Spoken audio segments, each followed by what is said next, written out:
Now students, we have reached to the last topic of this chapter, that is corrosion. Corrosion बहुत आसान है समझने में, हमने छोटी क्लासेस में भी इसे पढ़ा है. So let's start doing it. सबसे पहले corrosion का मतलब क्या होता है? जितने भी आयरन आर्टिकल्स होते हैं वो शाइन करते हैं, ठीक है. बट जैसे जैसे ही अगर हम उनको ओपन एयर में छोड़ दें तो क्या हो जाएगा? कुछ हमने पेंट वगैरह उस पर नहीं किया. आपने देखा होगा नए घरों पे जब हम ग्रिल्स वगैरह लगाते हैं, गेट वगैरह लगाते हैं, तो उस पर जब लोहे के गेट को ऐसे टच करते हैं तो हमारे हाथों में रेड कलर का पाउडर आ जाता है, ठीक है. वो क्या होता है? उस प्रोसेस को बोलते हैं रस्टिंग ऑफ आयरन, ठीक है. साइंटिफिक लैंग्वेज में हम उससे बोलेंगे कि रस्टिंग हो रही है, ठीक है. अब some other metals also get tarnished in this manner. कुछ ऐसे और भी मेटल होते हैं जो समय के साथ साथ अगर हम उनको प्रॉपर केयर ना करें, पेंट वगैरह ना करें, तो वो ऐसे ख़राब होना शुरू हो जाते हैं.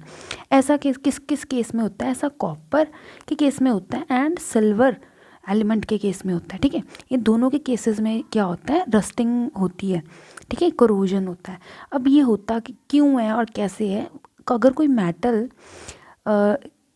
मेटल पे अटैक कर दे, मेटल रिएक्ट कर रहा है मॉइस्चर के साथ, मॉइस्चर माने पानी, एसिड के साथ और ऑक्सीजन के साथ, तो वो धीरे धीरे कोरोड होना शुरू हो जाता है, ठीक है. Corrosion means eating of metal. Metal थोड़ा ईटिंग अप होना शुरू हो जाता है, ख़राब होना शुरू हो जाता है.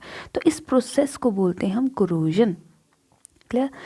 और आपने देखा होगा अगर सिल्वर के केस में कईयों ने, लड़कियों ने चांदी की पायलें पहनी होती हैं या चेन पहनी होती है बॉयज़ ने, या कड़े पहने होते हैं, तो वो समय के साथ साथ काले क्यों हो जाते हैं? क्योंकि बेटा वो कोरोजन हो जाता है. कोरोजन मीन्स उन पे अटैक कर देता है मॉइस्चर, एसिड और ऑक्सीजन. इस वजह से वो कोरोजन हो जाता है, मीन्स कि वो ब्लैक होना शुरू हो जाते हैं. एंड कॉपर के केस में देखा होगा, आप घरों में कॉपर के बर्तन होंगे तो उनमें ग्रीन ग्रीन कलर का कुछ जम जाता है, तो वो क्या हो रहा है? वो कोरोजन हो रहा है. अब कोरोजन क्या कर सकता है? कोरोजन बेटा डैमेज कर देता है ये कार बॉडीज़ को, ब्रिजेस को. आयरन की कीलें पड़ी हों, अगर शिप आयरन से बनी है, ज़्यादातर मेटल से बनी है, तो क्या हो जाएगा? वो कोरोजन होता जाएगा उसमें. और कोरोजन एक बहुत सीरियस मैटर है. और इस मैटर को हम कैसे सॉल्व कर सकते हैं? अगर हमने कोरोजन नहीं होने देना तो हम क्या करेंगे? हम अपने जितने भी मेटल के हमारे पास ऑब्जेक्ट्स हैं, हम उनको पेंट करेंगे, ऑयल करेंगे, ग्रीस करेंगे, सो दैट उनकी अपर जो कोटिंग है उस पर कोई भी अटैक ना करे, जैसे मॉइस्चर ना अटैक करे, एसिड ना अटैक करे, ऑक्सीजन का रिएक्शन ना हो. क्लियर. तो आई होप बच्चों ये आपको क्लियर हो ही गया होगा, बहुत ईजी है ये. Next is rancidity. अब रेंसिडिटी समझने से पहले आप ये समझिए, अगर चिप्स का पैकेट कुछ देर के लिए खुला रह जाए तो क्या होगा? वो सैलाब सा जाएगा, जैसे पंजाबी में बोल देते हैं कि वो सिल्ला सा हो गया है. मीन्स कि वो खाने लायक नहीं रहा, उसमें जो नेचुरल क्रिस्पीनेस थी, वो टेस्ट था, वो अब ख़राब हो चुका हुआ है. वो ऐसा क्यों हुआ? क्योंकि उस फूड आइटम पे, चिप्स पे कर दिया अटैक. किसने? ऑक्सीजन ने. ऑक्सीजन ने अटैक कर दिया तो हम बोलेंगे कि ऑक्सीडाइजेशन हो गई है, ऑक्सीडाइज्ड हो गया हुआ है, ठीक है.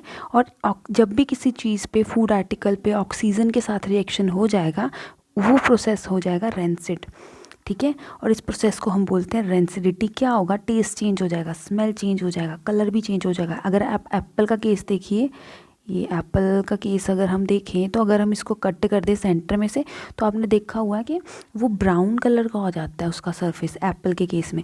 तो ये क्यों हुआ? क्योंकि ऑक्सीजन ने रिएक्ट कर दिया एप्पल पे. ऑक्सीजन ने रिएक्ट कर दिया मतलब ऑक्सीडाइजेशन हो गई है, ठीक है, रेंसिडिटी हो गई है. और अब हम चाहते हैं कि हमारे जो फूड आइटम्स हैं इनको बचा के रखा जाए. रेंसिडिटी से बचाने के लिए हमें क्या करना पड़ेगा? एंटीऑक्सीडेंट्स ऐड करने पड़ेंगे.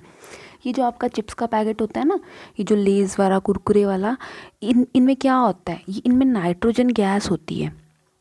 देखा ना, ज़्यादा हवा होती है और चिप्स कम होती हैं, तो वो हवा नहीं है, वो नाइट्रोजन गैस है जो इनकी क्रिस्पीनेस को सेव करके रखती है और ऑक्सीजन के साथ रिएक्शन नहीं होने देती. अगर हम जैसे पैकेट को ओपन करके थोड़ी देर के लिए खुला छोड़ देंगे तो वो सारी नाइट्रोजन गैस उड़ जाएगी और ऑक्सीजन जो हमारे एटमॉस्फेयर में प्रेजेंट है, आसपास प्रेजेंट है, तो वो क्या कर देगा? उस पर अटैक कर देगा तो रेंसिडिटी हो जाएगी, ठीक है. तो इस तरह से अगर आप चाहते हैं कि रेंसिडिटी ना हो तो अपने चिप्स के पैकेट को आप बांध के रखेंगे, अपनी जो फूड आइटम्स हैं उनको आप एयर टाइट कंटेनर में डाल के रखेंगे सो दैट कहीं से भी ऑक्सीजन उनके साथ रिएक्शन ना कर पाए। तो बच्चों इसी के साथ ही हमारा जो चैप्टर 1 है जिसमें हमने combination reaction, displacement reaction, decomposition, double displacement reaction, oxidation मतलब रिडॉक्स रिएक्शन, कोरोजन और रेंसिडिटी किया, इसी के साथ ही वो ख़त्म हो रहा है। अब हम नेक्स्ट चैप्टर स्टार्ट करेंगे which is acid, basis and salt. Thank you so much for watching.